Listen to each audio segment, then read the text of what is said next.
The going was easy the first mile or two, except for some trees he could barely squeeze through. Then he made a sharp turn, and the trail disappeared. He had come to the swamp, to the place they all feared, and he stopped for a second, one moment of dread. Then he thought of poor Hubert, and he forged on ahead. He plowed like a tank through the tangle of brush, and he struggled through mud that was thick as cold mush, till he saw a deep pool through the mist and the fog, and in the dark water an old rotten log. Do you think it's really an old rotten log? I don't know. Let's see. Let's find out. But logs have no eyes, and as everyone knows, no ugly flat flippers or scaly green toes, or long rows of teeth that stick out when they smile. But this log, of course, was a big crocodile. "Good day," said the crafty and creepy old croc, as he slowly crept out to recline on a rock. "And what brings you here, Mr. Flapperjack Ears?" The elephant said, "Just to borrow some tears." "I'm sorry," the crafty croc said with a sigh, "but I never shed tears, and it's useless to try. Why, only last week as I swam in the lake, I swallowed a very dear friend by mistake. At the time I admit that I felt some regret. But, you see, my poor stomach was slightly upset. But I have an old saying that's ever so true, you can't have your friends and eat them all too." "Well, what do you want now with crocodile tears? You really don't think that they'll shrink your big ears?" "Oh, no," said the elephant, "they aren't for me. The tears are for Hubert the lion, you see." Then he told about Hubert not changing a word of the story he heard from the nosy old bird. Now, as the croc listened, he started to grin, from the back of his eyes all the way to his chin. And then all at once he threw open his jaws and exploded with laughter and great loud guffaws. He held both his sides and he staggered around until soon he was flopping all over the ground, and the elephant saw to his happy surprise that tears started to come to the crocodile's eyes. They rolled down his long face, all sparkly and green, like beautiful emeralds fit for a queen, and they dropped in the bucket just under his chin that the elephant put there to capture them in. And when the old croc at last managed to stop, the bucket was filled pretty near to the top. "That's fine," said the elephant. "Now, if I'm right, poor Hubert will have his new mane by tonight. So thank you, my friend, you're very kind-hearted." And then with a hasty goodbye, he departed. The long journey back was a difficult trip. Look at that. With a bucket to carry and fog growing thick, and with great swarms of gnats flying into his face, he crept through the swamp at a very slow pace. He tripped on a hippo and bruised his left knee and tattered one ear on a prickly thorn tree. But strangely enough, he completed the trip without tipping the bucket or spilling one drip. There's Hubert. His friends were amazed, and they had to confess they'd never expected 1 ounce of success. "Please tell us," they said, "how on earth did you do it?" "An old trick," said the elephant. "Nothing much to it." "Come, Hubert," he said, "soak your paws in the tears, and rub on your head everywhere but your ears.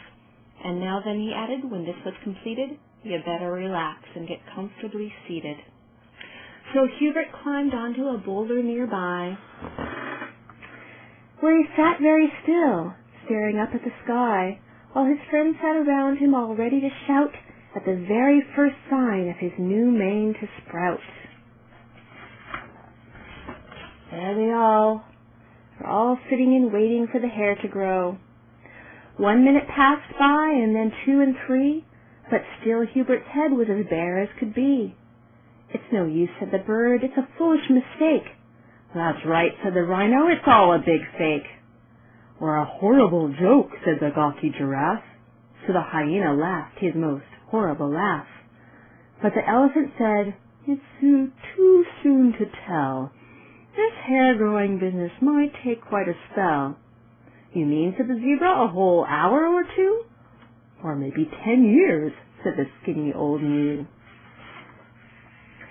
They watched, and they watched, and they waited till way after 9, But still nothing happened, not even a sign.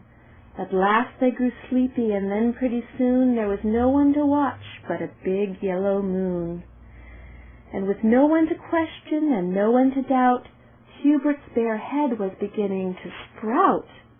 It grew very thick and it grew very fast, and before even more than 10 seconds had passed, the elegant mane was completely restored, while its owner, poor Hubert, slept soundly and snored.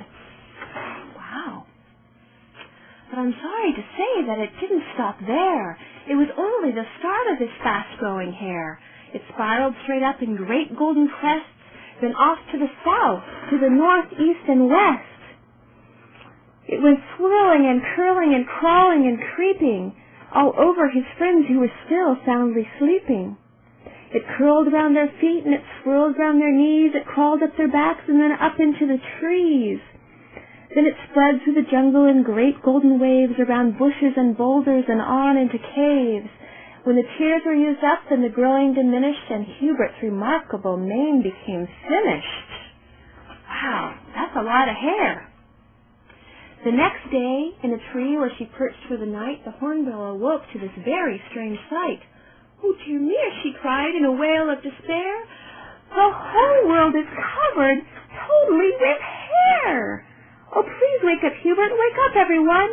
And you see what your crocodile Tir has done." They all waked slowly with yawns and deep sighs, all groaning and stretching and rubbing their eyes. Then they stared for a second, with mouths open wide. "Jumping Jehoshaphat!" somebody cried. "It's fantastic," said Hubert. "Amazing indeed. But you know, there's a little bit more than I need." "It's a mess," groaned the rhino. "A horrible bungle." "Just look," groaned the gnu. "It's all over the jungle." "We're trapped," cried the zebra. "Oh, what can we do? We've got to get out of this tangled-up stew." Then they all got excited and started to riot, except for the elephant. He shouted, "Quiet!" "Please stop," he pleaded. "We're getting nowhere." "Besides," cried poor Hubert, "you're pulling my hair." In a crazy mad scramble, they thrashed and they plunged. They kicked and they butted, they leaped and they lunged. But the more they all struggled, the more they got wrapped in big knots and tangles that had them all trapped. "We're stuck," said the elephant. "Now what we need is some scissors if we're ever going to be freed." "The baboon," said the bird. "He has a rusty old pair, and not only that, but he loves to cut hair. And if you'll all promise you'll not go away, we'll fetch him right now without further delay." But she couldn't fly straight off to Old Monkey Hill, not with a beak full of gossip to spill, and I'm sorry to say it was late afternoon before she returned with the Barber baboon. For a while the old monkey just sat and rubbed his chin. It was hard to decide where he ought to begin. At last, with a flourish, he started in clipping, his rusty old scissors a-squeaking and snipping. He lopped off whole armfuls of wavy golden locks and stacked all the trimmings in big golden shocks. He lined them in rows very tidy and neat, much the same way as the farmers stack wheat. But as he progressed, it required more care to avoid ears and tails that were mixed in the hair. Sometimes he slipped with the rusty old shears, and he snipped a few nicks in the elephant's ears. And he clipped off the tip of the tail of the gnu, and the leopard lost whiskers, in fact, all but 2. Then finally he came to the last pile of hair. "Watch out," said the elephant. "Hubert's in there." The barber clipped on till the job was all done. "There now," he said. "Does it please everyone?" "It's too round," said the bird. "Take some more off the top. Then a bit off the sides, then I think we can stop." So he clipped a big scissorful straight off the crown, then from the ears he went clipping straight down. The elephant said, "That's no way to cut hair, for now I'm afraid it's entirely too square." "Oh, please stop," said Hubert. "I'm sure it will do. There'll be nothing left by the time you're all through." "And besides," he went on, with a very smug smile, "I always have wanted my own special style. I'm prouder than ever, and think you'll agree that there's no other lion exactly like me. You can search every jungle, each circus and zoo, from San Francisco to Timbuktu. But I doubt that you'll find, though you look everywhere, a lion whose mane is so perfectly square. So there. The end. That was the story. I hope you liked it. So good night. Sleep tight. Love you. Bye.